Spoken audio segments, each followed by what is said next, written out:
네, 안녕하세요. 오늘도 라디오처럼 편하게 한번 말씀드리겠습니다.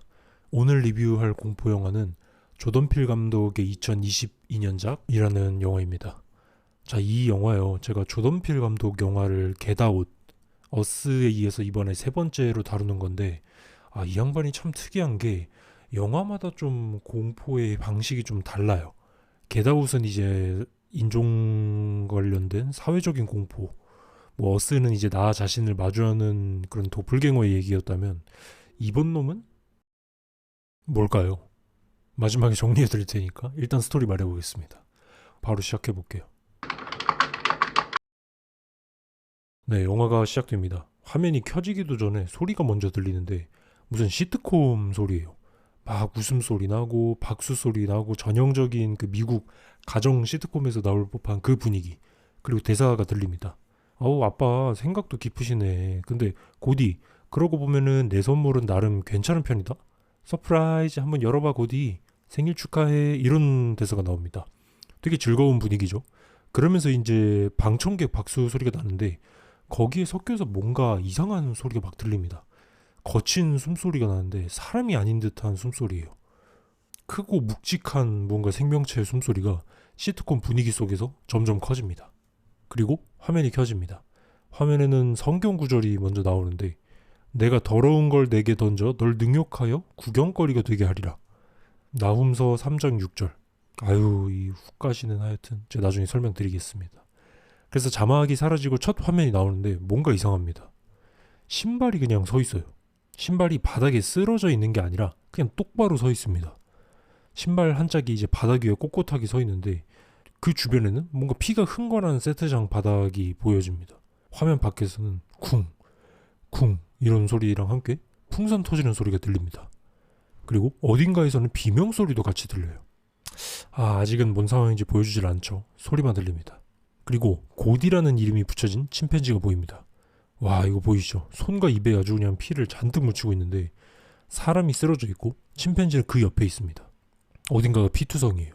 그리고 침팬지가 이 식탁 아래에서 보고 있는 이 카메라를 순간적으로 눈이 마주칩니다. 관객이랑 눈이 마주친 거죠. 와, 이거 어떡하지? 싶은 순간에 바로 화면이 전환됩니다. 뭐 오프닝은 아직 뭘 본 건지 설명이 없어요. 뭐 이게 무슨 상황인지 아무것도 안 알려줍니다. 일단 가볼게요. 주인공 가족이 등장을 해요.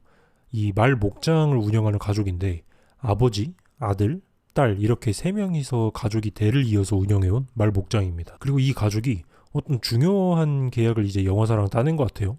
아마 요 말 목장이 무슨 업체냐, 영화 촬영에 쓰는 그런 말이나 그런 동물들을 제공하는 그런 업체인가 본데, 뭐 계약이 잘 돼가지고 속편에도 일을 받을 수 있다라고 하는 거 보면은 꽤 의미 있는 계약인가 보죠. 그래서 그날 이제 낮에 아버지가 이제 밖에서 말을 보고 있는데 뭔가 이상한 일이 벌어집니다. 갑자기 스프링클러 소리가 딱 사라져요. 이 시끄럽게 돌아가면서 이제 물을 칙칙칙칙칙 뿌리던 스프링클러가 아무 이유도 없이 멈추는 거예요. 그러더니 또 주인공이 보던 핸드폰도 먹통이 됩니다. 전자기기들이 아무 이유 없이 그냥 꺼져버리는 거죠.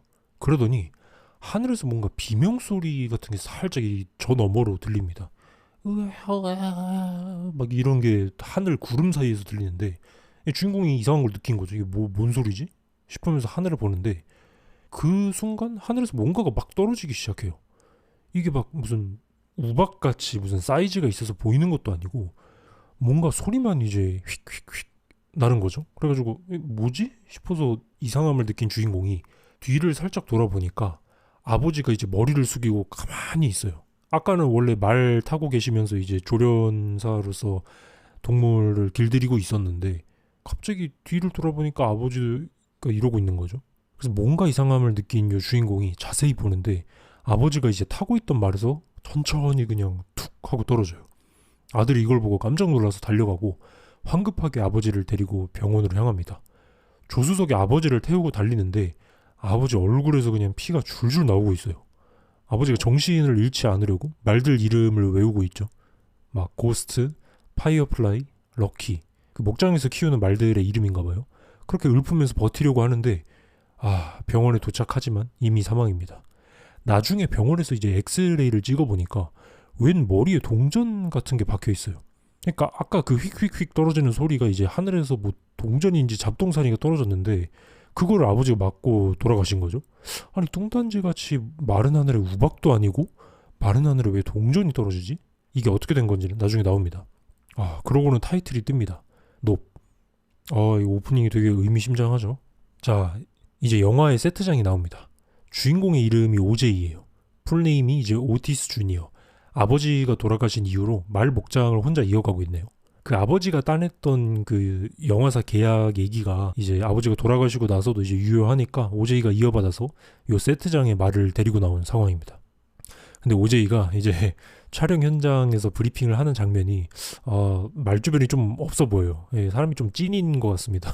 그래서 사람들이 다 뚱하니 이렇게 쳐다보고 있는데 오제이가 이제 땅을 쳐다보면서 혼자 이제 이야기를 하고 있어요. 이 안전 브리핑 해야 되니까 그 얘기 좀 해봐라 이러고 있는데 오제이고요. 안전 브리핑 하겠습니다. 아니, 너무 비꼬는 게 아니고 이제 진짜 이렇습니다. 촬영 현장에 있는 스태프들 표정이 저 사람 뭐지? 약간 이런 느낌이에요. 그러다가 이제 구세주가 딱 등장을 합니다. 여동생인 에메랄드입니다. 이 에메랄드가 나타나는 순간 분위기가 그냥 바뀌어버립니다. 여동생이 카리스마가 장난이 아니에요. 오빠 오제이가 쩔쩔매던 그 자리를 에메랄드가 순식간에 장악해버립니다. 안녕하세요. 저 뭐 헤이우드 헐리우드 말 목장에 말 조련사들 왔습니다. 자, 말탄 흑인 남자의 2초 활동 사진이 영화의 시초였다. 다 기억나시죠? 그 말을 탄 흑인은 이 최초의 스턴트맨, 영화 배우이지만 기록이 아직까지 전혀 없어요. 그 사람이 바로 이 알리스테어 이 헤이우드, 저희의 증조부이십니다. 이러면서 이제 이게 실제 역사적인 이야기가 나와요.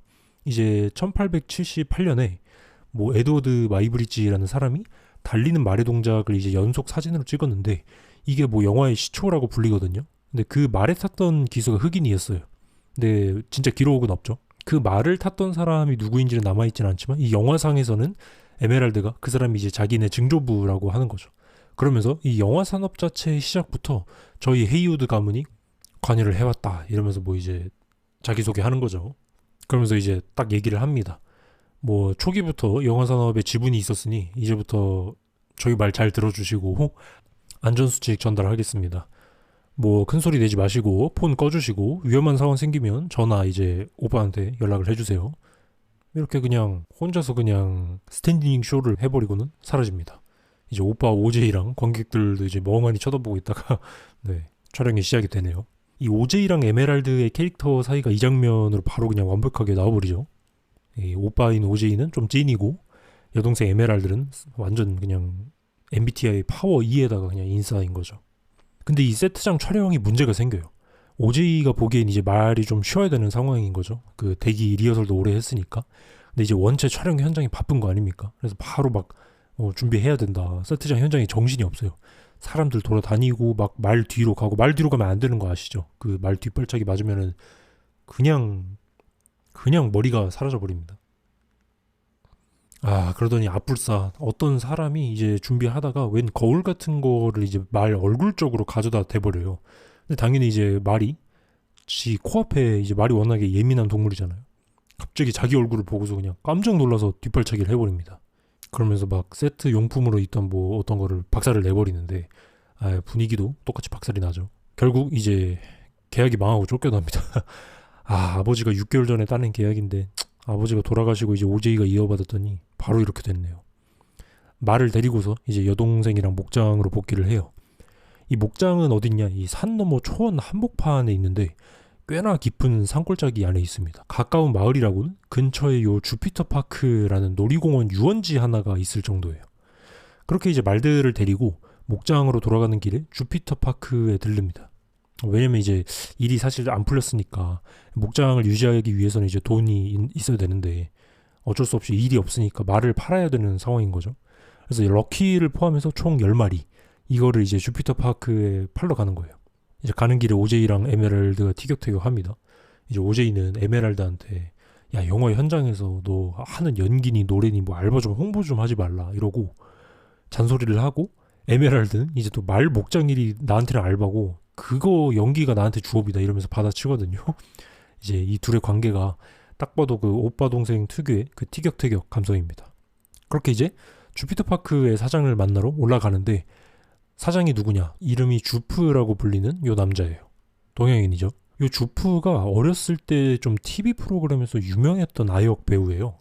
이제 계약을 하러 이제 오제이랑 에메랄드가 이렇게 올라오는데 에메랄드가 이제 또 그새를 못 참고 이 사람을 알아보고서는 일 얘기 중인 요 오제이랑 주프 옆에서 혼자 이제 그 TV 프로그램 이야기를 신나게 꺼냅니다. 완전 이제 팬이었나 보죠. 주프의. 또 이제 또 토크를 거는 동생을 보고 오제이는 진료하는 표정이네요. 그리고 벽에 붙어있는 뭔 포스터가 눈에 들어와요. 요 고디가 왔다. 오프닝에서 봤던 그 침팬지 고디 말이죠. 그래서 그때 그 시트콤의 꼬마 보안관 역할로 요 주프가 어렸을 때 출연했던 TV 프로그램의 포스터입니다. 이제 주프는 에메랄드가 자기를 알아봐줘서 약간 신이 났는지 숨겨놓은 방 안을 보여주는데 뭔 컬렉션이 잔뜩 들어있는 방이에요. 그 TV 프로그램 관련된 물건들이 잔뜩 있는 거죠. 그래서 주프가 설명을 해줍니다. 요 고디가 왔다 프로그램이 96년도에 첫 방영을 하고 바로 히트를 했다. 그래서 시청률도 엄청 났고 인기도 그때 어마어마했다. 근데 어느 날 시즌2 고디의 생일 에피소드를 찍던 중에 사건이 터졌다. 이런 얘기를 합니다. 오프닝에서 봤던 그 장면이 아마 그때 일인가 보죠. 그 내용을 보아하니 침팬지가 이제 잔뜩 흥분을 해가지고 뭔가 큰 사고가 났던 게 분명해 보여요. 그래서 이제 주프가 그때의 일을 패러디한 그 SNL 꽁트를 회상을 하는데 그 크리스 카탄이라는 어떤 코미디언이 고디 역할을 연기를 하는데 막 연기가 엄청났다 이러면서 과거의 그 자기 어린 시절을 회상하는 주프의 표정이 나오는데 뭔가 좀 이상하죠? 약간의 미소가 함께 있으면서 그때 일이 아직도 선명하게 남아있는 것 같은 표정입니다. 그렇게 이제 오제이도 어느 정도 기억을 하나 본데 방송사에서는 이 사건을 숨기려 했지만 많은 사람들이 이미 봐버렸고 그리고 이 사건 이후로 방송에서 침팬지를 쓰는 거는 이제 금지가 됐다라고 얘기를 하네요. 주프가 이야기를 하면서 컬렉션을 보여줬는데 이거 보이시죠? 그 오프닝에서 봤던 그 신발 똑바로 서 있는 거 이것도 전시가 되어 있어요. 그래서 요 과거의 어린 주프가 그 책상 아래 숨어있던 그 아이였던 거죠. 그 카메라 시점이었던 오프닝에서 봤던 장면이 주프의 과거였던 겁니다. 그래서 뭐 일단 어찌어찌 말들을 주프한테 팔고 주프가 목장 자체를 사겠다는 제안을 또 했다 그러는데 뭐 오제이랑 에메랄드 이야기는 들어보면 이제 아무래도 그래도 아버지 목장인데 좀 팔기는 싫다는 분위기죠. 뭐 그렇게 일단은 돌아옵니다. 집에 와서 오랜만에 이제 남매가 둘이 한잔하면서 이야기를 나누는데 에메랄드가 과거 얘기를 꺼내네요. 그 말 중에 진재킷이라는 이름이 붙은 말을 이야기를 꺼내는데 자기가 이제 훈련할 기회가 있었는데 어렸을 때 서부극 계약 때문에 이제 진재킷을 이렇게 보내면서 자기가 처음으로 다뤄보려고 했던 그 말을 다뤄보지 못했다 이런 얘기를 합니다. 그리고 그걸 아버지가 자기를 안 끼워줬다는 게 좀 서운했던 것 같아요. 에메랄드가 아버지한테 좀 삐진 감정이 있었던 거죠.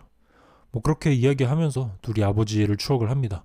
고집이 있으셨지만 그래도 해오신 일이 영화 산업에 큰 영향을 끼쳤다. 요거는 인정해야 한다면서 뭐 이 장면이 두 사람의 관계를 그래도 보여주는 따뜻한 장면이죠. 근데 이렇게 과거 얘기를 하고 있던 와중에 저 멀리서 그 고스트라는 말이 목장 밖으로 뛰쳐나와 있다는 거를 둘이 발견을 해요. 이게 챕터 고스트의 시작입니다.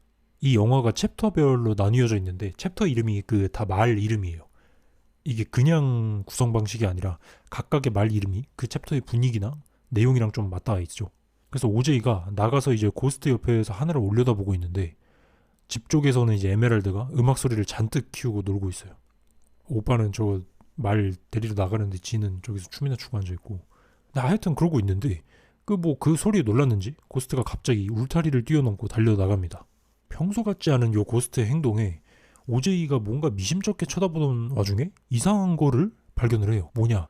저 높이 하늘을 올려다보는데 그 구름으로 가득 찬 저 하늘 사이에서 뭔가 비명소리 같은 게 들리기 시작을 해요.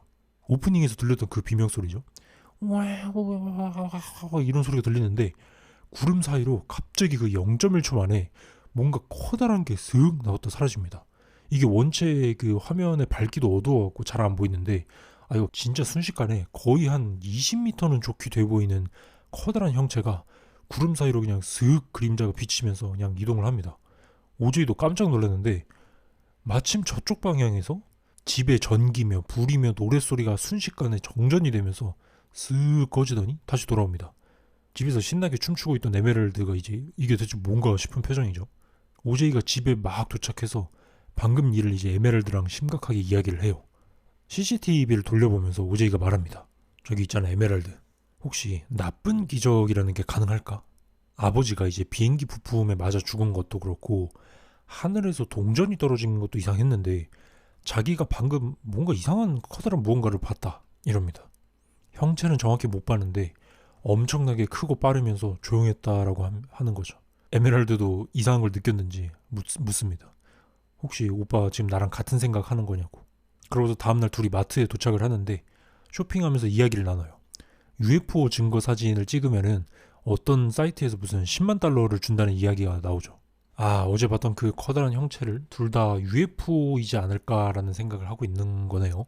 야, 에메랄드는 돈 얘기하니까 그냥 흥분하기 시작합니다. 이거 찍어서 믿을 만한 곳에 그냥 공개하면 그냥 대박이라고. 오프라 윈프리 쇼 알지? 걷다가 갖다 내면은 목장은 그냥 제2의 전성기. 이게 무조건이다. 근데 이제 또 오제이는 조금 신중한 편이고 에메랄드는 이미 신나서 그냥 계획을 짜고 있네요. 두 사람의 온도 차이가 지금까지 이렇게 유지를 되지만 사진을 요걸 한번 찍어보는 거는 같은 생각인가 봐요. 마트에서 그렇게 이제 둘이서 CCTV 뭐 감시 카메라 몇 개를 사서 계산을 하려는데 계산원이 등장을 합니다. 이름은 엔젤. 요 엔젤이 나중에 같이 일행이 되는데 처음엔 그냥 계산원으로 나오네요. 막 이제 계산을 해주면서 이것저것 대화를 하다가 뭐 강도가 들었냐 이런 얘기를 물어봅니다. 요 CCTV를 사는 게 좀 궁금했나 보죠. 오제이랑 에메랄드는 UFO 이야기는 사실 들켜서는 안 되는 거죠. 왜냐면 지들이 제일 먼저 찍어서 내보내야지 이제 돈 버니까. 그래서 대충 둘러대요. 그러니까 이제 엔젤이 CCTV 설치 꽤 어려운데 뭐 혼자서 해도 되겠냐 이러면서 으름장을 놓으면서 설치 서비스까지 할 수 있다 이러면서 조금 겁을 주니까 결국 오제이랑 에메랄드가 같이 동행을 합니다. 그래서 엔젤도 같이 내려와요. 요 목장에. 그렇게 이제 엔젤은 장비를 설치하러 가고 에메랄드는 잠깐 다른 일이 있어서 목장에서 나가고 오제이랑 엔젤 둘이서 집 여기저기 돌아다니면서 감시 카메라를 설치를 합니다. 근데 여기서 웃긴 장면이 하나 있는데 무선으로 조작하는 카메라예요. 감시 카메라가. 근데 오제이가 계속 카메라를 위로 올릴 수 있냐 이렇게 물어봅니다. 생각해 보면은 뭐 보통 강도나 도둑 걱정이면은 이 집 요 천장 쪽에 감시 카메라를 달면은 카메라 방향을 이제 위로 올릴 필요가 없잖아요. 도둑은 이제 하늘에서 오는 게 아니니까. 근데 오제이는 요거 해주는 계산원 그 엔젤 보고 계속 위로 한번 해봐라. 좀 더 위로. 어디까지 올릴 수 있냐 이렇게 물어보는 거예요. 그래서 엔젤도 이걸 보면서 시간이 흐른 뒤에 눈치를 챕니다. 넌지 이렇게 말해요. 뭐 이제는 UFO라고 안 부른다면서요. UAP로 바뀌었어요. 이러면서 뭐 UFO 찍기 프로젝트인 거 다 눈치를 챈 거죠. 근데 오제이도 딱히 부정은 안 합니다. 에메랄드가 저 멀리서 돌아오는데 뭔가를 들고 왔어요. 말 모형 같은 거를 자기가 주워왔다고 하는데 이게 아무리 봐도 주워온 게 아니라 좀 몰래 훔쳐온 것 같죠. 오제이가 야 너 설마 이러는데 마침 그 타이밍에 저 멀리서 그 주피터 파크에 주프가 차를 타고 옵니다. 요 오제이가 미심쩍게 생각하던 것처럼 에메랄드가 아마도 요 주피터 파크에서 저 말 모형을 훔쳐온 거죠. 딱 봐도.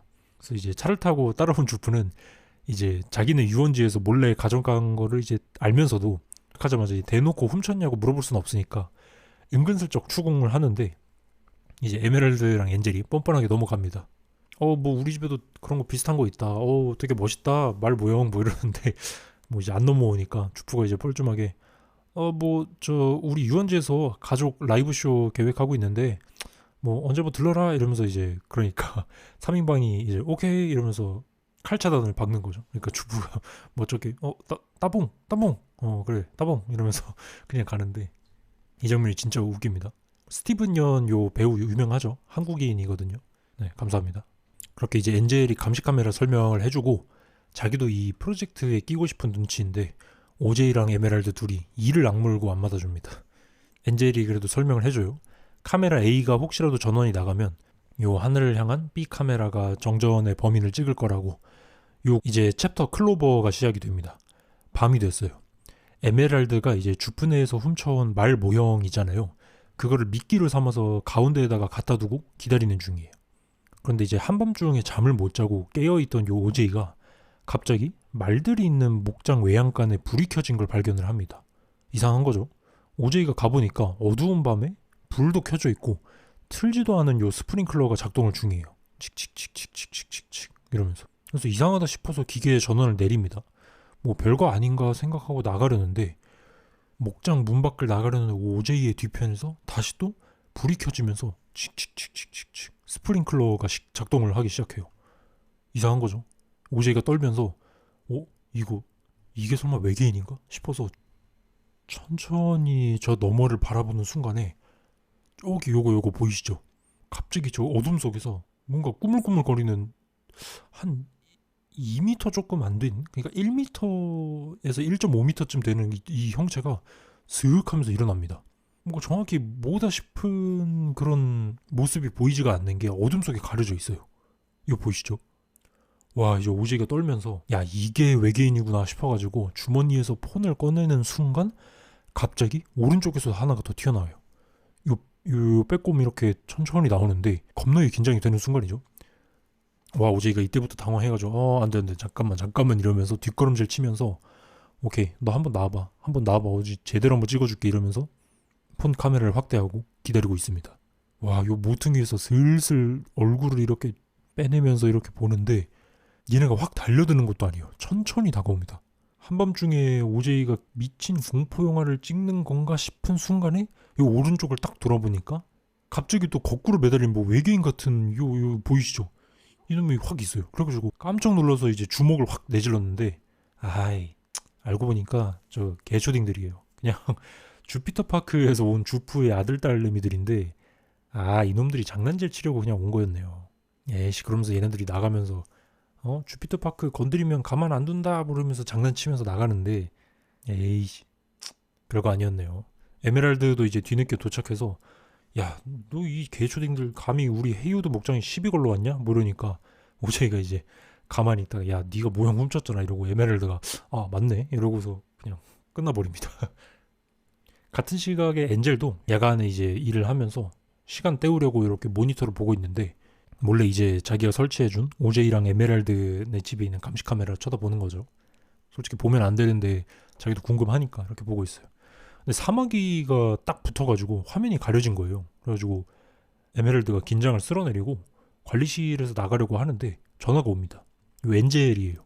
카메라 B에 뭐 벌레 같은 거 앉았다고 하니까 에메랄드가 안다고 야, 너 훔쳐보지 말라 했는데 왜 보냐 이렇게 하는데 엔젤이 말합니다. 아니, 그게 문제가 아니고 카메라 A에는 벌레가 붙어 있는데 카메라 B는 지금 꺼져 있다 이럽니다. 정전이 또 시작이 된 거죠.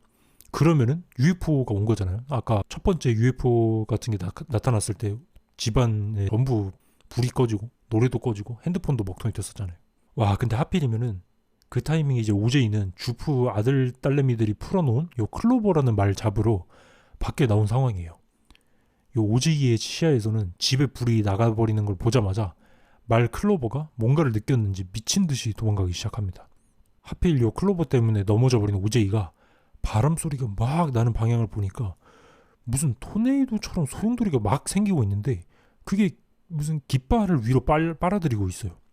요 에메랄드가 훔쳐온 그 말 모형에 주렁주렁 그 깃발들이 달려 있었거든요. 근데 구름 사이로 그게 보이는 거면은 말 모형을 지금 빨아들이고 있다는 거죠. 와, 이 공포심에 뭔가를 느꼈는지 말들도 목장에서 소리를 지르고 있고 에메랄드는 다급하게 무전을 칩니다. 이 구름 안에 있다. 오빠 보고 이 구름 안에 있으니까 당장 도망가라고. 오제이도 그거를 확인하고서 미친 듯이 달려서 도망치고 있는데 저 허연 구름 너머에서 시커먼 그림자 이거 보이시죠? 그냥 엄청나게 빠른 속도로 움직이기 시작합니다. 이게 밤신이어가지고 잘 안 보이는 것 같은데 뭔가 거대한 게 구름 속에서 움직이고 있는 게 이제 영상으로 보면 보여요. 그래서 오제이는 전속력으로 달리고 그 UFO가 뒤를 쫓습니다. 오제이가 겨우겨우 목장 안으로 숨어 들어가니까 구름들 사이로 커다란 그림자가 슥 하고 사라져요. 에메랄드는 이 상황에서 이제 옥상으로 올라가가지고 카메라에 붙은 사마귀를 치워가지고 사진을 찍으려고 하는 거죠. 왜냐면 B 카메라는 꺼지고 A 카메라만 지금 벌레가 붙은 상황이니까요. 그리고 오제이는 마구가 안에 숨어서 지켜보는 중인 거고 클로버는 여전히 놀라서 날뛰고 있습니다. 와, 그렇게 오제이가 천천히 숨을 죽이고 있는데 막 미친 듯이 달리던 요 클로버의 비명소리가 나면서 소용돌이가 생겨요. 말까지 납치를 해버린 거죠. 그렇게 UFO가 순식간에 클로버를 소용돌이로 빨아들이고서는 사라져버립니다. 에메랄드도 그냥 충격에 목격을 해버리고, 아우 이 답답한 요 벌레의 사마귀는 그제서야 요 카메라에서 사라지네요. 아, B 카메라는 먹통이 됐고 A 카메라가 하루 종일 벌레가 앉아 있었으니까 첫 번째 UFO 캡처 시도는 실패입니다. 에메랄드는 이걸 보고서 급하게 짐을 싸면서 빨리 도망가자 이러는데, 오제이는 자기는 있어야 된다 이럽니다. 말들 밥 줘야 된다 이러는데, 뭐 개소리지? 이 UFO에 납치당하고 싶은 건가? 뭐 겉으로는 그렇게 뭐 말을 하지만 말들 밥 줘야 된다는 게 사실 아마 요 UFO가 아버지의 죽음이랑 관련이 있다고 생각을 하니까 요 좀 더 캐내야겠다라는 생각이 남겠다는 말을 하는 거죠. 하늘에서 동전이 떨어져서 이제 아버지가 죽은 게 요 UFO 때문이라는 거를 직감을 한 것 같습니다. 어쩔 수 없이 에메랄드도 남아요. 이제 아침이 되자 에메랄드가 누군가한테 전화를 하는데 촬영 감독인 앤틀러스 홀스트입니다. 그 초반에 광고 촬영장에서 봤던 그 촬영 감독인데, 에메랄드가 이제 전화를 하면서 꼬드겨요. 제가 여기에 인생을 걸 만한 프로젝트가 딱 하나 있다 이야기를 하면서 다큐멘터리라고 하면서 주제를 조금 대충 둘러대요. 그러니까 홀스트가 아가씨 나 지금 심드렁하게 바쁘다. 이 주제도 안 말해주면서 이런 식이면 나 끊겠다 이러니까 다시 또 얘기를 합니다. 지금 감독님 저희 불가능한 거를 찍으려 합니다. 여기 우리 목장 근처에 무언가 엄청난 게 있는데 그걸 찍을 수 있는 건 감독님 뿐입니다. 이러니까 요 감독 홀스트가 의미심장하게 이 아가씨 그건 불가능해. 온 사람들이 쳐다보고 있는 정상에 올라가지고 남들의 이목을 받으면서 돈과 명예를 챙기는 그 꿈은 이 아가씨 그건 헤어날 수 없는 꿈이야. 이러고서 전화를 끊는데 뭔 개소리죠? 원래 예술을 하는 사람이 좀 뚱딴지 같은 말을 하는 편이긴 한데, 이거는 나중 돼서 제가 설명을 드릴 때 한 번에 한번 엮어보겠습니다. 이것도 다 의미가 있어요. 그래서 이놈이 하겠다는 건지 말겠다는 건지 지금은 약간 애매한 상황이고, 그러는 사이 요 엔젤이 다시 또 다짜고짜 요 목장에 찾아옵니다. 자기가 왜 왔는지 뭐 설명도 없이 그냥 천천히 와요. 그래서 목장에 도착해서 뭔가를 보더니 와 이게 진짜였구나, 믿을 수 없다는 반응을 보입니다. 같이 CCTV를 보면서 분석을 하는데, 와 근데 뭔 상황이냐, 이 하늘을 찍은 요 영상에서 구름들이 있을 거 아니에요. 근데 구름들 중에 딱 한 덩이가 움직이지도 않고 가만히 있어요. 다른 구름들은 전부 다 흘러가고 있는데 쟤만 멈춰 있는 거죠. 엔젤이 말합니다. 이게 카메라 설치 전부터 저 구름 한 덩이가 저 자리에 계속 있었다고. 오제이도 자기도 생각을 해보니까 몇 달간 저 구름을 봐온 것 같다 이런 얘기를 합니다. 그러면서 셋 다 이제 저 안에 외계 그 UFO가 있는 게 확실하다, 저 안에 숨어 있다라고 판단을 합니다. 그러면서 오제이가 뭔가 의미심장한 말을 하는데 저게 우주선처럼 움직이지 않았다라는 얘기를 해요. 그러면서 우주선이 아닐 수도 있다라는 말을 합니다. 이 말이 나중에 진짜 핵심이 되는데 바로 챕터 고디가 시작이 됩니다. 이번에는 과거예요. 요 주프가 아역 배우였던 시절이 오프닝에 있었잖아요. 그래서 오프닝에서 나왔던 그 TV 프로그램 고디가 왔다 촬영 현장입니다. 생일 에피소드를 찍고 있어요. 고디라는 요 침팬지 친구에게 가족들 각자가 이제 준비한 생일 선물을 주는 상황이에요. 근데 이제 막 각자 이렇게 주다가 가족의 막내, 그러니까 주프가 대사를 치고 난 다음에 첫째 누나가 이제 포장이 잔뜩 쌓여있는 커다란 선물함을 가져와서 고디 한번 열어봐 이러고서 여는데 그 안에 뭐가 있었냐, 헬륨 가스가 가득 찬 풍선들이 막 한가득 있어서 열자마자 요 천장으로 두둥실 하고 떠오릅니다. 그러면서 이제 방청객들 박수 소리가 막 터져 나오는 거죠. 그러면서 그 침팬지 고디가 흥분하는 소리가 들려요. 막 그러면서 그 흥분 소리가 점점 커지더니 풍선이 퐁 하고 터집니다. 그 순간에 화면이 탁 꺼지면서 그때부터 사람들의 비명 소리가 들리기 시작해요. 와 그만 이러는 소리가 나는데, 그렇게 이제 1998년 고디가 왔다 프로그램 세트장 뒤편에서 천천히 들어가는 시점이 시작이 됩니다. 저 멀리서는 막 뜨문뜨문 있다가 쾅 쨍그랑 뭐 이런 소리가 뜨문뜨문 들리고 관객들은 아무도 없어요. 이미 다 도망을 간 거죠. 화면이 전환되면은 탁자 밑에 숨어있는 요 어린 주프가 보입니다. 벌벌벌 이렇게 떨고 있어요. 고디는 요 온통 피를 묻힌 채로 있다가 엄마 역할의 배우가 살짝 살아서 몸을 떠는 게 이렇게 보이자 흥분해서 마구 손으로 퍽퍽 치고 물어뜯습니다. 와, 침팬지 한 마리가 난동을 부려가지고 이제 방청객들 난리나서 도망가고 촬영 제작진들도 도망치고 당장 옆에 있던 배우들이 막 공격을 당한 거죠. 침팬지가 진짜 난폭한 동물인 거 아시죠? 고릴라보다 훨씬, 고릴라가 사실 온순한 동물이고 침팬지가 진짜 깡패예요. 진짜 성격이 개더럽다고 저도 알고 있습니다. 힘이랑 그 손 아구 그 악력이라 그래야 되나? 그게 오지게 세다고 저도 알고 있는데 맹수죠, 맹수. 얘가 흥분하니까 이제 시트콤이 개박살이 난 거예요. 아우, 소파에 가려서 직접 보여지지는 않지만 소리가 되게 끔찍합니다.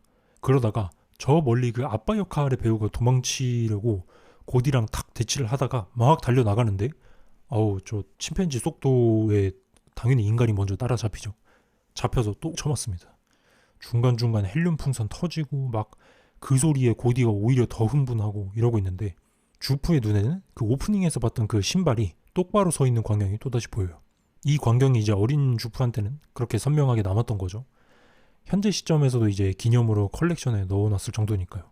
그렇게 고디가 아빠 역의 배우를 처리를 하고 탁자 쪽으로 또 옵니다. 그러다가 책상 아래에 주프랑 눈이 딱 마주치는 거죠. 와, 이거 보이시죠?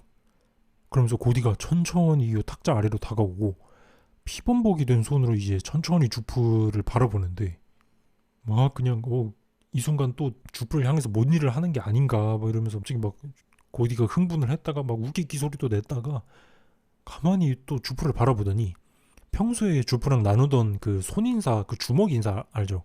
이거를 하려고 손을 이렇게 내밉니다. 손에서는 피가 뚝뚝 흐르고 떨어지고 있는데 주프가 이게 뭔지 싶지만 그래도 호응을 해줘야 되니까 천천히 주먹을 맞대려고 이렇게 내미는데 갑자기 그 고디 옆에서 총소리가 뻥 하고 들리고 탁자와 요 어린 주프에게 피가 그냥 확 튀어버리고 고디가 쓰러집니다. 경찰이 도착을 한 거죠. 그렇게 과거의 주프는 살아남습니다. 그래서 그때의 일을 현재의 주프가 기억하고 있는 상황이네요. 굉장히 끔찍한 기억이죠. 트라우마가 생길 법도 한데 근데 요거를 회상하는 주프의 표정이 뭔가 의미심장합니다. 막 그렇게 나빠 보이지는 않아요. 이게 주프라는 인물을 이해하는 열쇠가 되는데 자세한 것도 스토리 끝나고 설명을 드리겠습니다. 이제 챕터 럭키가 시작이 됩니다. 폭풍이 올 것 같은 날씨예요. 엔젤이랑 오제이는 CCTV를 손보고 있고 저 멀리 저 주피터 파크 유원지에서는 웬놈의 쇼가 시작되고 있습니다. 관객들도 꽤 있어요. 주프가 한껏 분위기를 이제 잡고 시작을 해요.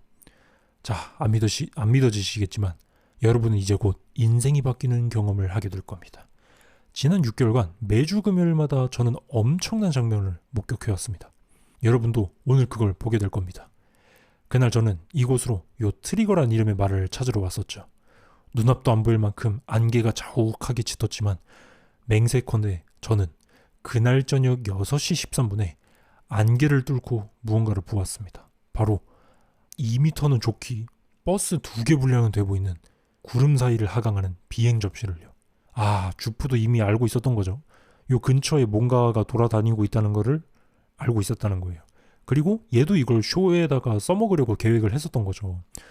그러면서 주프는 이 UFO를 뷰어라고 부릅니다.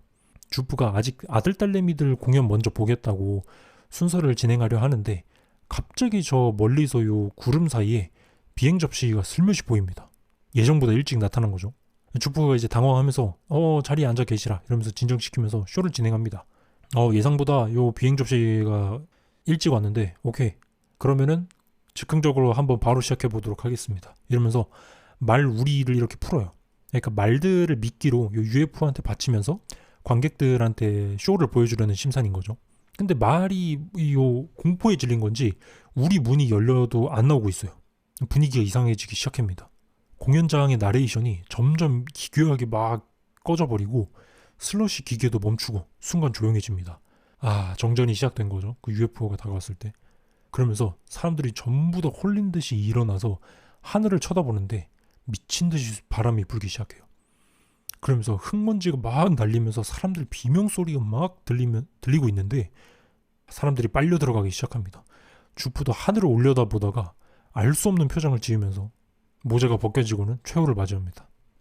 주프의 표정이 진짜 묘하죠. 공포인지 흥분인지 아니면 받아들이는 건지.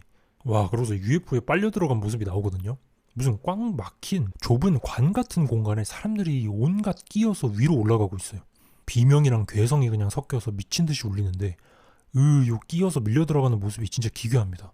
UFO의 내부가 우리가 아는 약간 우주선 그런 복도가 아니고 뭔가 되게 부드러운 관 같은 걸로 이루어져 있어요. 아무튼 이상함을 느낀 요 주인공 오제이가 주피터 파크에 도착을 하는데 아무도 없어요. 사람들이 텅 비어 있습니다. 요 폐장 시간을 알리는 노래만 공허하게 울려 퍼지는데 오제이가 공연장으로 가보니까 난리가 나 있는 거죠. 사람들이 다 사라졌으니까. 그때 하늘에서 그놈이 또 다시 나타나요. 아까 팔았던 그 말 럭키가 우리 안에 홀로 있어요. 오제이가 불러도 안 나오고 있는 거죠. 아까의 그 UFO가 그 주피터 파크의 사람들을 빨아들인 그 사건에서 다행히도 요 말 럭키는 무사했나 보네요. 그런데 겁에 질린 건지 오제이가 막 불러도 안 나오고 있어요. 점점 이제 UFO가 다가와서 가까워지자 다급한 오제이가 뭔가 해보려고 하는데 와, 이 진짜 실제로 이 정도 거리에서 보는 거 처음이잖아요. 진짜 엄청난 크기죠. 요 비행 접시가 그냥 확 내려와서 먼지바람을 일으키면서 그냥 덮칩니다. 다행히 오제이는 여기 구조물 뒤에 숨어 있어서 그런지 그냥 몸이 두둥실 떠오르고 천장에 머리를 박는 거 말고는 끌려 들어간 것 같지는 않네요. 그래도 기절을 합니다. 한참 뒤에 비가 내리기 시작하니까 기절했던 오제이가 깨어나요. 밤인데 그 상황에 이제 다른 한편에서 엔젤은 뭐 비도 오니까 감시 카메라 뭐 이제 방수포 씌워주고 돌아가려고 하고 있고 에메랄드는 집에 있어요. 오제이가 기절해서 깨가지고 차를 몰면서 집으로 급하게 가는데 전화를 걸면서 말합니다. 에메랄드한테. 에메랄드, 이거 연락 빨리 받아라. 이거 우리가 생각했던 그 UFO 우주선이 아니다. 그러면서 설명을 해요. 그게 우주선이 아니고 동물이다. 그리고 여기를 완전히 자기 영역으로 알고 있다라고 말을 해요. 아, 우리가 아는 것처럼 사람들이랑 동물을 납치하는 그런 UFO가 아니라 요 비행 접시 모양 자체가 그냥 하나의 동물 생명체라는 거죠. 그래서 사람들을 빨아들여가지고 그냥 잡아먹는다라는 거죠. 발상이 진짜 참신하게 기괴하죠. 뭔가 사실 아까 가까이 다가왔을 때도 영상으로 보면은 UFO 특유의 그 UFO는 사실 이제 뭐랄까 우리가 보통 아는 그런 그 선, 비행선 같은 거는 이제 철제 구조물 이런 느낌이 나야 되잖아요. 근데 뭔가 그 겉표면이 되게 부들부들 풍선처럼 부드러워 보였어요. 그러니까 피부 같다 그래야 되나? 와, 그 이유가 있었던 거죠. 디자인이. 발상이 진짜 참신하게 기괴하네요. 그 말을 전해 듣는 순간 요 엔젤이 타고 가던 차가 갑자기 멈춥니다. 전자기기들 나가는 거죠. 또 불이. 그놈이 가까이 온 거예요. 엔젤이 바로 그냥 굳어버립니다. 오제이는 미친 듯이 차를 집으로 향하고 있고 이미 집은 위기 상황이에요. 엔젤이 후다닥 집으로 들어가서 에메랄드랑 숨기 시작하는데 집 위쪽에서 또 비명소리가 들리기 시작합니다. 주피터 파크에서 잡아먹었던 그 사람들 소리가 아직도 울리고 있는 거죠.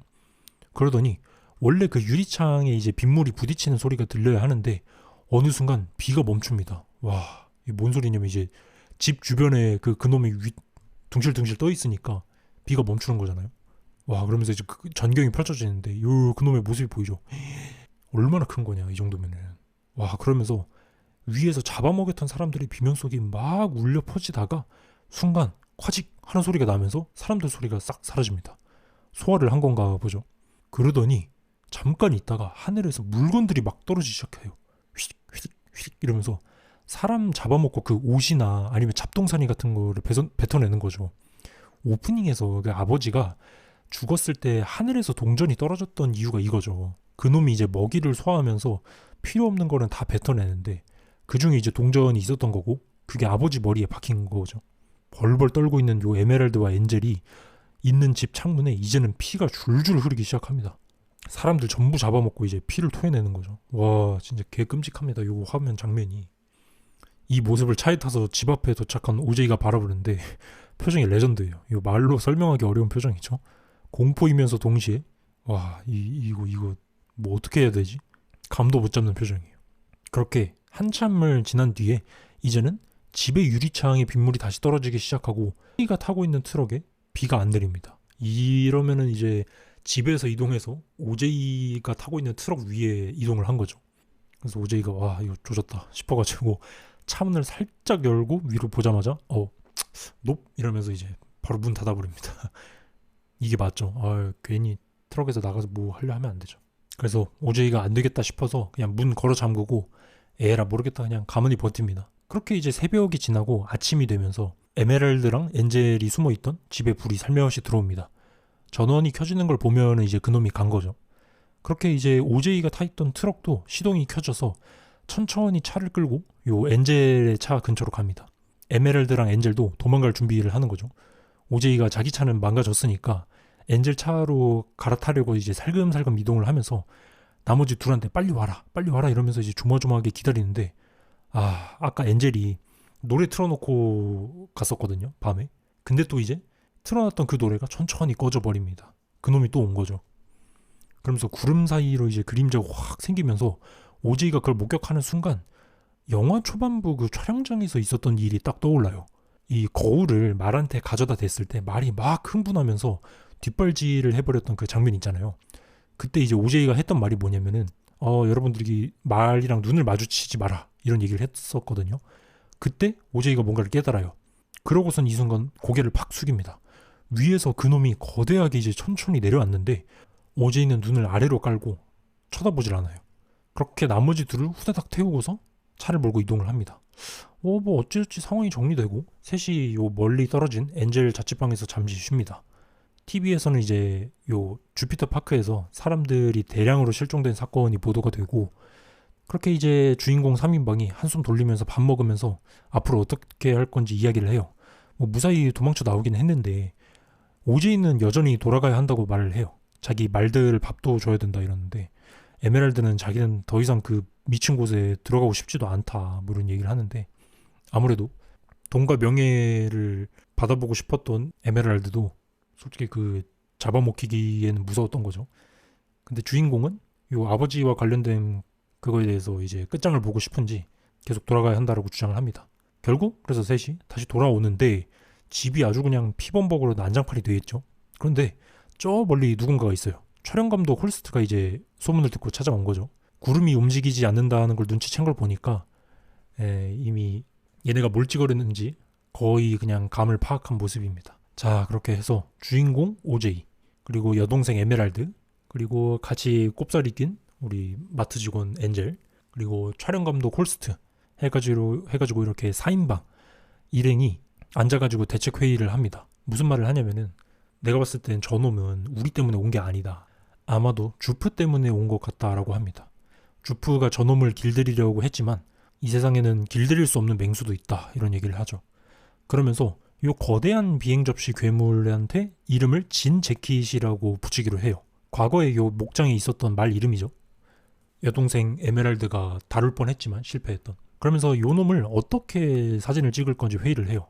홀스트는 이제 말 몇 마리 미끼로 던져주고 찍자 하는데, 뭐 목장 사람들이니까 이제 말을 사랑하니까 내켜하지 않죠. 그러다가 이제 OJ가 자기가 그냥 직접 미끼가 되어서 불러내겠다라고 합니다. 무슨 작전이냐? OJ가 미끼로 이제 진재킷을 불러내고 홀스터가 이제 산등성이에서 대기를 하다가 그 수동식 카메라가 있거든요. 왜냐면 이제 전자기기는 그놈 근처에서 다 목통이 되니까 전기가 필요 없는 수동식 필름 카메라로 찍는 거죠. 그리고 그 옆에서 보조하는 걸로 홀스트가 있고, 그리고 집에서 전체적인 상황 판단으로 여동생 에메랄드가 지휘를 맡고 있는 거죠. 그러면서 이제 막 이 4명 이제 주인공 4인방이 한번 오프라 윈프리 쇼 나갈 수 있게 제대로 한번 사진 찍어보자 이러면서 결의를 다집니다. 각자 이제 필요한 장비들을 가져오는데, 그래서 이제 결전의 날이 됩니다. 챕터 진재킷이 시작됩니다. 홀스트랑 엔젤은 고지대에서 이제 촬영 장비 세팅하고 대기 중이고, 에메랄드는 집이 이제 제일 높은 곳에 있으니까 내려다보면서 요 CCTV랑 상황 통제를 합니다. 그리고 또 OJ는 말에 따라서 미끼 역할, 그렇게 이제 노래를 틀면서 작전을 시작합니다. 들판 곳곳에 이제 행사장 흔들 풍선들 준비한 거를 막 올리는데, 이게 왜 했냐? 전기로 작동하는 풍선들이니까 요것들이 꺼지면은 바닥에 이렇게 막 주저앉을 거 아니에요? 그러면 이제 그거를 보고 확인해서 진재킷이 어느 위치쯤에 왔다라는 거를 알아볼 수 있는 신호인 거죠. 전기를 먹통으로 만드는 그놈이 이제 그 주위를 다 정전을 시키니까요. 그래서 무전기로 뭐 에메랄드랑 엔젤이 티격태격하면서 홀스트는 또 이제 수동식 카메라로 촬영 중인데, OJ가 뭐 멀리서 뭔가를 발견을 해요. 저 멀리 작전을 한창 시행하고 있는 반대 방향에 누가 오토바이를 타고 이쪽으로 오고 있어요. 뭐가 됐건 불청객이 끼는 건 상황이 좋지 않죠. 에메랄드가 이거 뭔가 이상한데 싶어서 마중 나가가지고 물어보니까 웬 놈의 오토바이를 탄 양반이 뭐 섬찟하게 카메라를 들고 쳐다도 안 보고 혼자 이야기를 합니다. 저기요, 혹시 저 굴은 보이냐고 이렇게 얘기를 합니다. 그러면서 주프는 당신 이웃이었는데 왜 증발했냐라는 얘기를 갑자기 카메라를 에메랄드한테 들이대면서 캐내기 시작하는데 에메랄드가 딱 말해요. 그 무전으로 칩니다. 이거 TMG에서 취재 기자 나왔다. 우리나라로 치면 TMG 뭐 디스패치 같은 약간 가십 전문 채널이죠. 이제 특종 냄새를 맡고 벌써부터 독착을 한 거예요. 에메랄드가 이제 막아보려고 저기 주피터 파크 가는 방향이 반대쪽이 더 빠르다고 말을 돌리는데 이 남자가 안 통해요. 장비를 꺼내더니 촬영을 시작합니다. 에메랄드가 말릴 새도 없이 그래요 뭐 계속 그런 식으로 나와보세요. 당신들만 손해지 이러는 요 남자가 그냥 오토바이 시동을 걸고서는 특종을 잡으러 요 작전을 진행하고 있는 OJ 쪽으로 향합니다. 이제 에메랄드는 큰일 났다고 무전을 막 치죠. TMG 왔다고 이러면 안 되는데 막 상황이 급하게 돌아가기 시작합니다. 그리고 또 하필 요 취재 기자가 탄 오토바이가 요 기름으로 돌아가는 게 아니고 전기예요. 전자식이에요. 진제키시 가까이 오면 바로 멈춰버리는 거죠. 이미 들판 앞부분의 풍선들은 다 꺼져서 누워있는 상황이에요.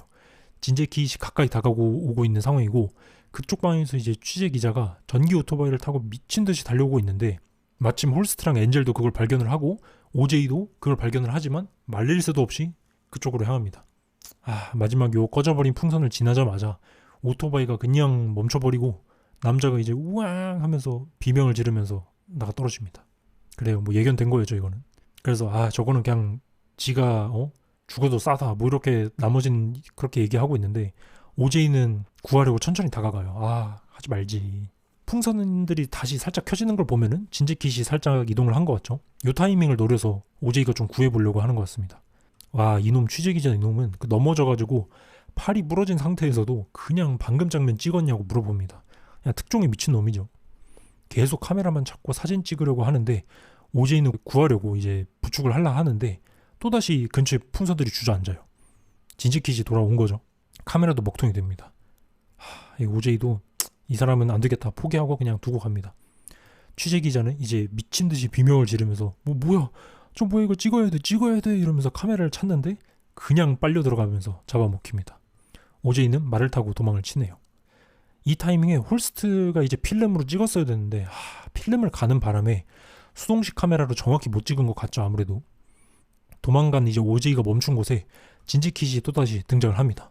위에서는 이제 방금 잡아먹힌 취재기자의 그 비명소리가 아직도 들려와요. OJ는 눈을 내리깔고 쳐다보질 않아요. 아까 그 배웠던 거죠. 그리고는 이제 후드를 씁니다. 뒤에 눈 모양 스티커가 붙은 거면 이제 시선을 만든 거니까 진제킷이 반응을 하겠죠. 그래서 요 가짜 눈을 붙여서 착각하게 만드는 거예요. 미끼 역할을 하는 요 주인공 OJ가 후드를 쓰고서 막 달리는데 뒤에서 엄청나게 빠른 속도로 추격합니다. 이거 크기가 진짜 말도 안 되죠. 따라잡히기 직전이 막 되는데 둘이서 막 추격전을 벌이던 와중에 전속력으로 이제 OJ가 말을 타고 도망을 가다가 일정 지점이 딱 됐을 때 그 준비해놨던 그 등에 묶어놨던 풍선 같은 거를 확 풀어서 시선을 그냥 확 어그로를 끌어요. 그러니까 이제 그 진지킷 괴물이 원래는 이제 말을 타고 있던 OJ를 쳐다보다가 그 커다란 풍선에 시선이 끌린 거죠. 그러면서 이제 그쪽으로 확 따라가고 OJ는 말에서 탁 내리면서 마구간을 숨습니다. 아주 그냥 완벽한 작전 성공이죠. 그렇게 다들 신나가지고 자축하고 있는데 요 촬영감독 홀스트 이 양반이 또 이상한 말을 합니다. 지금 이제 자연광이 들이올 때야. 엔젤 걱정하지 마. 이러고서는 지 혼자 카메라 하나를 들고서 혼자 어딘가로 올라가기 시작을 합니다. 다들 왜 그러냐고 대답을 하지만 홀스트는 아무 말 없이 그냥 혼자 올라가서 촬영을 시작을 해요. 그리고 역시 쳐다보고 있는 홀스트를 향해서 아니나 다를까 진지킷이 언덕 너머에서 엄청난 속도로 다가오는데 홀스트가 피하질 않아요. 계속 이렇게 찍으면서 제 수동식 필름 카메라로 막 이렇게 찍다가 결국에는 먹혀버립니다. 이 홀스트라는 인물이 왜 갑자기 이런 선택을 했는지는 사람들마다 의견이 좀 다른데 이것도 제가 이따가 한번 풀어볼게요. 홀스트가 먹혀버린 이후로 다시 또 위기 상황이 시작이 돼요. 이제 패닉에 빠진 주인공 일행들인데 에메랄드도 그 순간 진지킷을 쳐다보게 됩니다. 어그로가 이제 에메랄드한테 쏠리는 거죠. 에메랄드가 숨어보지만 이미 그냥 다가와가지고 빨아들이는 힘이 얼마나 강력한 건지 집안에 숨어있어도 그 나무 판자 같은 거 그냥 다 빨아들여버리고 그냥 에메랄드도 거의 먹힐 뻔하지만 간발의 차로 어찌어찌 도망을 칩니다. 그러면서 하늘에서는 진재킷이 이 먹었다 뱉어낸 요 필름들이 막 쏟아지고 있어요. 그러면서 에메랄드는 보지마 이러면서 중얼거리면서 도망가다가 저 멀리서 진재킷의 모습이 이제 기괴하게 변하는 거 봅니다. 지금까지는 무슨 약간 비행 접시 가치는 생겼잖아요. 물론 그게 생명체라고 말은 했지만 이제는 그냥 그런 거는 아예 찾아볼 수도 없을 정도로 무슨 보이시나요? 이게 뭔 모양이라고 말해야 될지도 애매한데 되게 뭐랄까 좀 펄럭거리는 매혹적인 이미지죠. 이것도 이따 얘기를 해볼게요. 진재킷의 이제 이 진정한 형태가 이제 완전히 이렇게 쫙 펼쳐지면서 드러납니다. 저걸 이제 보고서 넋이 나가버린 오제이와 에메랄드인데 오제이가 멀리서 이제 에메랄드를 보면서 바이크 타고 빨리 도망가라고 소리를 쳐요. 이미 에메랄드한테 너무 가까워져가지고 진재킷이 전기로 돌아가는 바이크는 이제 작동을 안 하고 있는 거죠. 그러면서 기괴한 진재킷이 다가오는데 주인공이 하나의 선택을 하네요. 저 멀리서 요 말을 탄 주인공 오제이가 정면으로 맞서러 옵니다.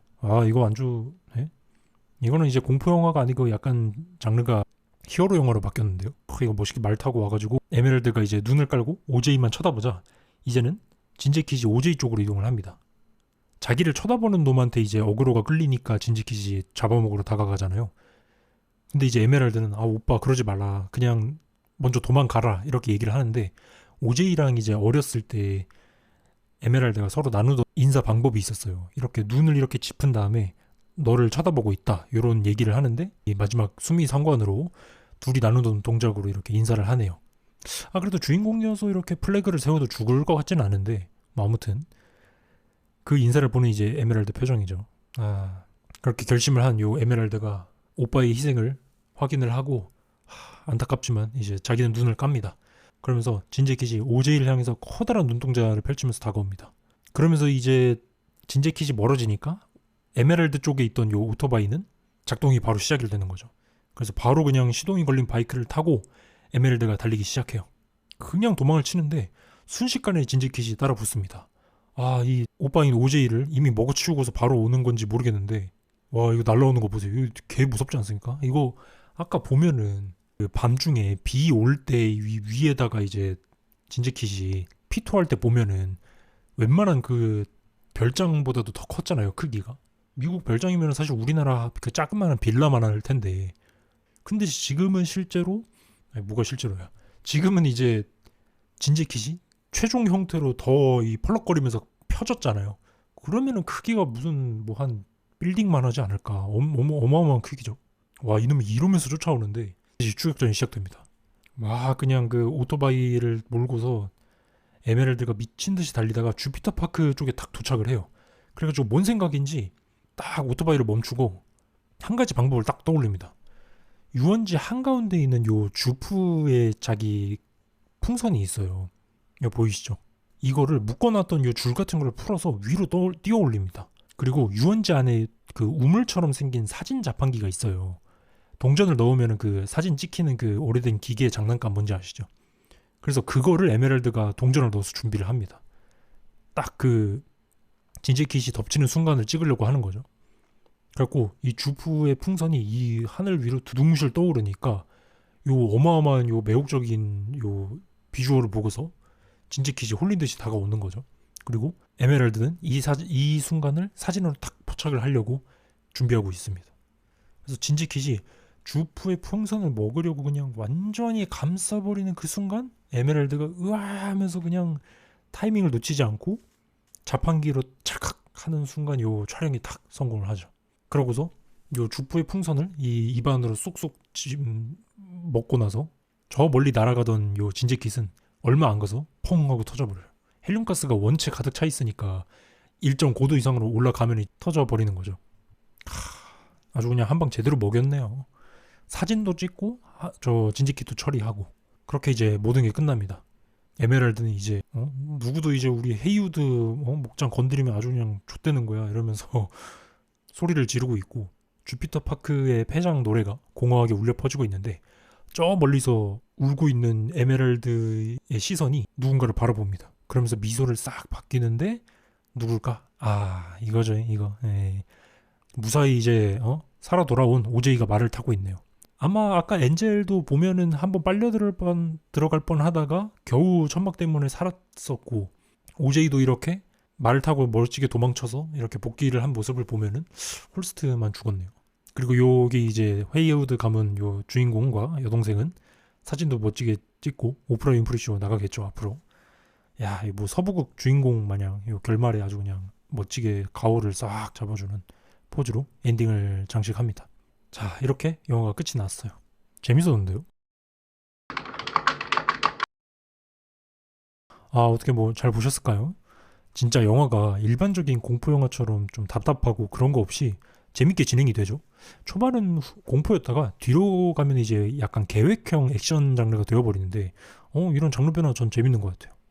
자, 이제 스토리 설명은 다 했으니까 좀 개인적인 생각을 한번 말해보도록 할게요. 이 노비라는 영화의 가장 큰 궁금증은 저는 극 중에서 이 진재킷이라고 불리는 이 거대한 비행 괴물이라고 생각을 해요. 야, 요 놈이 뭐 어디서 왔는지, 대체 뭐 하는 놈인지, 뭐 그런데 영화에서는 이런 걸 명확하게 풀지를 않고 있죠. 당연히 뭐 조던필 영화가 그렇듯 여기서 이 괴물의 기원은 그렇게 중요하지 않은 것 같습니다. 이게 영화에서 나타내고 있는 바가 무엇이냐, 뭐를 메타포로 삼고 있냐가 좀 중요하죠. 영화의 가장 첫 장면으로 등장하는 성경 구절이 있어요. 조던필은 이제 매 영화마다 성경 구절을 넣는 걸 좋아하잖아요. 그래서 뭐라 써 있냐? 내가 또 가증하고 더러운 것들을 네 위에 던져 능욕하여 너를 구경거리가 되게 하리니. 나훔서 3장 6절인데 이 구절에서 영화의 주제를 보여주는 건 바로 이 단어죠. 구경거리입니다. 그 이유를 말씀드릴게요. 이 영화의 줄거리가 헤이우드 목장에서 발견한 UFO에게 위협당하는 주인공과 여동생이 이제 마지막에는 결국 그 모습을 찍고 UFO를 물리친다라는 결말이잖아요. 근데 이 영화에서 이상하게도 이 줄거리에서 혼자만 좀 붕 뜬 듯한, 그러니까 결이 안 맞는 씬이 있어요. 그게 뭐냐면, 네, 맞습니다. 바로 요 스티븐 연이 연기한 동양인 주프의 어린 시절 있었던 일, 네, 고디가 왔다이죠. 그러니까 사실 이 고디가 왔다 사건은 영화를 요 UFO를 잡는 데 있어서 아무런 관련이 없죠. 근데 그러면 굳이 요 아까운 러닝타임에 이것저것 넣기도 바쁜데 왜 하필 요 침팬지가 방송에서 난동을 부려가지고 학살극이 벌어졌었던 에피소드를 굳이 껴넣은 걸까? 제 생각은 이렇습니다. 바로 캐릭터 요 주프가 이 영화의 핵심 주제를 보여주고 있기 때문이라고 생각을 해요. 설명을 드려볼게요. 주프가 어떤 사람인가 보아하니 이래요. 과거에 아역 배우로서 좀 꽤나 유명한 그 시트콤, 그러니까 침팬지와 같이 사는 가족을 요 에피소드로 한 고디가 왔다에서 막내 역할로 했었죠. 물론 요 방송은 결국 끔찍한 결과를 낳고 폐지가 되었지만요. 그리고 시간이 흘러서 현재 시점에서 주프는 요 주피터 파크라는 유원지를 운영하고 있어요. 사람들도 꽤나 많이 찾는 것 같고 큰 문제는 없어 보이죠. 근데 이상한 건 여기입니다. 영화 초반에 에메랄드가 오제이랑 함께 말을 팔려고 찾아왔을 때 이제 에메랄드가 아이스 브레이킹을 시도하면서 자기 완전히 그 고디가 왔다 팬이라고 이제 말하던 부분이 있었잖아요. 이때 주프가 자기 비밀 창고 같은 데를 열어주더니 뭔가를 보여줬어요. 그 안에는 뭐가 있냐? 한창 그 고디가 왔다 프로그램이 잘 나갔을 때 있었던 뭐 굿즈, 티셔츠 이런 것들을 전부 추억용으로 소장하고 있어요. 심지어는 그 학살극이 벌어졌던 순간에 자기가 목격했던 기이하게 똑바로 서 있는 그 신발까지도요. 그리고 그때의 일을 오제이와 에메랄드에게 썰풀어주면서 상상하는 표정에는 뭔가 두려움이 없습니다. 그리고 영화 후반부에 이르러서 진재킷에게 먹히기 직전 긴장을 풀 때 혼잣말로 이러죠. 넌 선택됐어. 이럽니다. 다들 눈치를 채셨겠지만 주프라는 캐릭터는 사실 그때의 그 끔찍한 사건에 큰 두려움을 느끼지는 않아요. 그것보다는 오히려 그때의 시절을 다시금 추억하면서 동경하고 있죠. 다시 말하자면 남들의 이목과 시선을 한 몸에 받고 명예를 가졌던 그 시기를 다시 찾고 싶어 합니다. 그래서 주프도 요 오제이 가족들보다 한 발 먼저 요 비행물체를 자기의 유원지 쇼에 공개하려고 했었던 게 그런 이유였던 거죠. 그러면서 관객들에게 이렇게 말하죠. 자, 이제 여러분들의 눈앞에 진정한 스펙타클을 보여드리겠습니다. 라고요. 그래서 요 주프가 대체 왜 영화의 핵심 주제를 드러내는 것이냐? 바로 영화에서 등장하는 주인공을 제외한 모든 등장인물들이 요 스펙타클, 그러니까 눈을 휘어잡는 무언가를 동경하고 있기 때문이에요. 여동생 에메랄드는 연기, 노래, 배우로 뜨기를 바라면서 알바로 목장 일을 도우고 있죠. 계산원인 엔젤도 뭐 썰을 푸는 거 보면은 4년 만난 여자친구랑 이별을 했다는데 그것도 그 여자친구가 뭐 하는 사람이냐. 미국의 CW에서 배우 겸 모델을 한다고 하죠. CW가 우리나라라고 치면은 뭐 KBS, MBC 같은 대형 3사의 바로 아래급? 뭐 거의 그 정도 급이라고 하네요. 뭐 아무튼 여자친구도 유명한 사람인 거죠. 그리고 뭐 주프는 뭐 말할 것도 없죠. 심지어 옛날 같이 그 아역을 했던 그 첫째 누나 아시죠? 메리조 엘리엇이라는 이름인데 이 사람은 그 쇼에 이렇게 초대가 됐었거든요. 주피터 파크의 쇼에. 근데 그날의 사건 때문에 얼굴이 이제 심히 망가져가지고 요런 천을 쓰고 있는 것 같은데 아유 요 티셔츠 좀 보세요. 그때 시절을 아직 못 잊는 거죠. 이어서 촬영 감독 홀스트 역시도 계속 영화에서 뜬구름 잡는 뭔가 불길한 말을 해야 되지만 한 가지 특징이 있다면 요 불가능한 것을 찍는 것에 집착을 합니다. 그래서 에메랄드가 한 꼬드김에 넘어와서 같이 프로젝트에 참가했죠. 그래서 요 스펙타클이라는 요 거대한 비행 괴물을 뭐 사진으로 찍든 쇼에 보여주든 다들 사람들의 이목을 끌고 싶어 하고 있어요. 그 등장인물들은. 그런데 이 진재킷, 요 비행 괴물의 특징이 한 가지가 있는 게 뭐냐면 바로 누군가가 자기를 쳐다보면 그 시선을 느끼고 잡아먹으러 온다는 거예요. 그래서 주인공 오제이가 가장 처음으로 요 말이 시선을 보고 놀랐던 기억이 떠올라서 요 비행 괴물을 쳐다보지 않으려고 시도를 하잖아요. 실제로 그게 먹혀서 셋이서 탈출할 수 있었죠. 그러니까 이런 거죠. 요 스펙타클이란 괴물은 어떤 놈이냐. 돌아가신 아버지가 이제 넌지시 했던 말. 이 세상엔 길들일 수 없는 동물도 있는 거다. 요거처럼 비행 괴물 진지킷은 길들일 수가 없는 거예요. 고디가 왔다의 요 침팬지 고디처럼요. 다시 말해서 요 시선을 뗄 수 없는 비행 괴물 침팬지 고디로 나타내지는 이 스펙타클을 길들일 수가 없으니까 어떻게 하라는 걸까? 영화는 무슨 말을 하냐면 그냥 보지 말라라는 거예요. 사실 요 인간이라는 게 뭔가 일상적이지 않고 특별한 거를 항상 쫓아나요. 그리고 뭐 미디어에서 보여주는 것들은 자극적이고 뭐 요즘은 거의 무슨 혐오를 부추기는 수준까지 가고 있는데 사람들에게 소비되는 이런 대형 사건, 이미지, 소문들에 대해서 감독은 아마도 이렇게 말하는 것 같죠. 그냥 보지 마라. 그 현란한 스펙터클 이런 놈들은 진짜 길들일 수 없는 괴물과도 같아서 결국 너를 빨아들여서 잡아먹을 거고 통제할 수 없이 난폭하니까 그냥 보지 마라 이렇게 얘기하는 거죠. 그런데 모두가 이 스펙타클한 샷을 원하고 있는 와중에 영화에서 단 한 명만 다른 목적을 가지고 있어요. 바로 주인공 오제이죠. 물론 이제 여동생 에메랄드랑 목장 사업이 힘들어져서 이제 유명세를 타서 돈을 벌려고 하려는 계획을 세우긴 했잖아요. 뭐 그건 맞긴 한데 중간중간에 나오는 걸 보면은 그것보다 더 목적인 게 있어요. 맞아요. 바로 아버지의 죽음에 관한 거죠. 그래서 요 인간 흡입기 비행 괴물의 압도적인 공격에 이제 벌벌 떠는 에메랄드는 야 이거 계속 하지 말자. 이거 하면 안 되겠다. 우리 이러다 죽겠다. 이런 얘기를 하죠. 이 집에서 나가야 된다 이러면서 사진 찍다가 우리 다 잡아먹히겠다라면서 포기를 하려는 모습을 보여요. 근데 오히려 여기서 자기는 계속하겠다고 말하는 건 주인공 오제이예요. 그리고 오제이가 계속 그 미친 진재킷 비행 괴물 진공청소기 인간 흡입기가 있는 목장에 다시 가겠다고 하는 이유는 장난스레 이렇게 말을 합니다. 말들 밥 줘야 돼 이러죠. 말을 밥 줘야 된다고? 이게 뭔 개소리인가 싶긴 하죠. 아니 생각해보세요. 뭐 자동차만한 익룡이 날아다니면서 사람 납치한다 해도 무서울 판인데 이건 사이즈가 무슨 집채만 해요. 아니 집보다 더 커요. 심지어는 이제 미국식 단독주택이면 적어도 우리나라의 작은 빌라만 할 텐데 거기를 다시 간다는 이유가 뭐? 말들 밥 줘야 된다고? 야 뒤질래? 근데 곰곰이 생각해보면 이거예요. 장난스레 말하는 이유로 말들에게 밥을 줘야 된다 이러는데 말들을 밥 주는 건 누가 하던 걸까? 맞습니다. 바로 아버지가 평생을 하던 일이죠. 그리고 아버지가 6개월 전에 돌아가신 입장에서 주인공이 물려받은 가업이에요. 그렇다는 뜻은 아버지가 평생을 하시던 일을 자기는 이어서 계속 하겠다는 거예요. 뭔 끔찍한 일이 있건 가네요. 응? 아버지가 하시던 일이 지금 요 인간 흡입기 진공청소기 미친 비행괴물 진재킷이 있는 구역으로 돌아가는 거랑 무슨 상관일까요? 영화에서 저는 오역이 난 곳이 하나 있다고 생각을 하는데 오역이라고 하기엔 좀 그런 게 저도 이거 말고 마땅히 떠오르는 번역이 없어서 그냥 좀 아쉽다고 생각되는 건 뭐냐면 이거예요. 그 디스패치 찌라시 전문 그 파파라치 기억나시죠? 이놈이 진재킷한테 먹히고 요 주인공 오제이가 미끼로 작전을 성공시켜서 멋지게 촬영을 성공한 시점이에요. 근데 요 이상한 캐릭터 한 놈이 있죠. 바로 촬영 감독 앤트러스 홀스트 이 양반이에요. 아니 이 양반이 잘만 UFO 장면 찍어서 다들 축하하고 난리가 나 있는데 혼자 이상한 소리를 중얼거립니다. 이제는 자연광이 마법을 부릴 차례야. 뭐 이런 헛소리를 하죠. 물론 영화 중간에 이 필름이 제대로 끼워지지 않은 듯한 복선이 나오기는 했어요. 근데 그건 크게 상관이 없죠. 왜냐면 이제 아까 OJ가 목숨 걸고 미끼를 했을 때 촬영 뭐 잘했으면 좋은 거고 안 됐으면 뭐 다시 시도를 하면 되는 거잖아요. 근데 홀스트 이 사람이 뭐 방금 제대로 못 찍었다, 다시 해야 된다 이런 말도 아니고 그냥 호련히 수동 필름 카메라를 챙기고 가면서 이래요. 괜찮아 엔젤, 우린 불가능을 가능케 할 거야. 그러고는 필름 카메라를 가지고서 미친 듯이 영상을 찍고는 빨려 들어가 버립니다.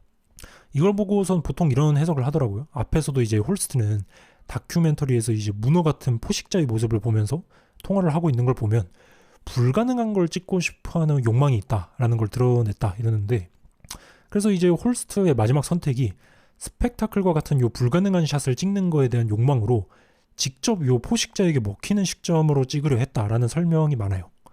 근데 저는 좀 반대입니다. 왜냐면 이래요. 요 장면, 그러니까 미심쩍게 요 엔젤한테 사망 플래그를 세울 때 하는 대사가 이래요. 괜찮아 엔젤, 우린 불가능을 가능케 할 거야 라고 합니다. 근데 제가 뭔가 이상해서 노베의 요 시나리오를 봐봤더니 원래 영문은 이렇습니다. 뒤에 나오는 부분 We don't deserve the impossible. 네, 영어 발음을 제가 못해서 요 문장을 불가능을 가능케 할 거야 라고 번역을 해서 자막을 단 건데, 뭐 이것도 사실 뭐 그 상황에서 얘기를 하면은 맞는 말이긴 하죠. 근데 직역을 한번 해보면 이래요. 우리는 그 불가능한 걸 받을 자격이 없어 라고 볼 수 있죠. 뭐 너무 생판 직역이죠. 근데 이 영문 대사를 봐야만 알 수 있는 것이 있습니다. 바로 이 impossible, 그러니까 불가능이 무엇을 의미하느냐에 대해서 말이에요. 영화에서 에메랄드가 이제 홀스트 보고 같이 UFO 찍자고 꼬드길 때 홀스트가 하는 대답이에요. 그건 불가능해 아가씨. 당신이 지금 하려고 하는 거 정상에 올라서 남들 시선과 주목을 모두 받으면서 돈과 명예를 가지려는 거, 그건 헤어날 수 없는 꿈이야 이러죠. 맞아요. 불가능한 거, 인간을 삼키는 거대 비행괴물을 사진을 찍는 거, 오프라 윈프리 쇼에 나가서 돈과 명예를 얻는 거, 에메랄드가 정상에 올라서 남들 시선과 주목을 모두 받으며 돈과 명예를 가지는 것, 그것들은 바로 불가능한 것입니다. 이 불가능한 것은 바로 스펙타클에 도달하는 것이라는 거죠. 그러면 왜 홀스트는 우리가 불가능한 걸 누릴 자격이 없어 라고 한 걸까요? 맞습니다. 사실 영화에서 홀스트가 다른 사람들과 유일하게 다른 점은 하나예요. 이 백인 남성으로서 할리우드 미디어 산업에서 이미 기득권 상태라는 거죠. 이미 영화 초반부 촬영에서부터 홀스트는 요 이름난 촬영 감독으로 대접을 받으면서 시작을 해요. 그에 반해 요 주인공네 가족은 반대입니다. 오랜 세월을 요 대대로 가문이 할리우드 산업의 소위 말하면 약간 하청업체 정도로 말 같은 동물들은 이제 납품하면서 살아왔거든요. 사실 뭐 그나마 홀스트도 얘네보다 나은 거지. 작중 등장하는 모든 인물들이 영화 산업에서 이제 노동 계열에 속하는 직업을 가지고 있어요. 뭐 엔지니어, 촬영 감독, 할리우드 동물 조련사들, 아역 배우. 그러니까 이제 홀스트는 이제 이 영화의 시초부터 함께 해왔지만 아무것도 기억하지 못하고 주목받지 못하는 요 헤이우드 가문에게 불가능한 것을 누릴 자격을 넘겨주는 거예요. 기득권인 자기는 요 불가능한 걸 누릴 자격이 없다라고 하면서요. 비행괴물을 찍어서 오프라 쇼에 나갈 수 있게 조금 외적으로 보자면 마지막에 괴물을 쓰러뜨려서 영화의 노베 엔딩을 장식할 수 있게 자기가 희생을 하는 거죠. 그런데 그렇게 홀스트가 의미심장한 요 멘트를 하고서 자기가 죽은 다음에 스펙타클의 자리를 누가 가지게 되느냐, 바로 OJ가 아닌 에메랄드입니다. 이건 저는 조던 필 감독의 의도가 꽤나 확실하다고 생각이 들었어요. 뭐냐면은 당장 저번에 리뷰했던 조던 필 감독의 전작에서 크게 드러나진 않았지만 은연중에 알 수 있었던 것이 뭐냐면 바로 흑인 여성의 진출이에요. 어스에서 이제 백인들만이 누리는 요 양지의 공간, 산타크루즈 해변에 끼고 싶어하는 요 흑인 가족들, 나아가서 어린 시절 무대에서 발레를 하면서 이목을 받는 것을 꿈꿨던 주인공 아들레이드에 이어서 이번 작품 노베선 노골적으로 요 흑인 여성 에메랄드가 스펙타클에 도전을 합니다. 초반부터 자기가 연기, 배우, 노래를 한다고 이제 홍보를 하잖아요. 그래서 에메랄드가 이 진재킷을 포착하려는 이유는 하나예요. 오프라 쇼에 나가서 돈과 명예를 챙기는 겁니다. 요 할리우드 영화 산업에서 이목을 받고 주인공으로 나서고 싶어하는 거죠. 어렸을 때 있었던 일도 있었죠. 요 진재킷이라는 말을 어렸을 때 처음으로 다뤄볼 기회가 있었는데 아버지가 이제 서부극 계약 때문에 진재킷을 내보냈잖아요. 사실 이 에메랄드는 어렸을 때 진재킷을 다뤄볼 뻔했지만 빼앗겼고 현재에 와서 이제 비행괴물 진제킷을 다룰 기회가 생긴 거죠. 실제로 성공하기도 하고요.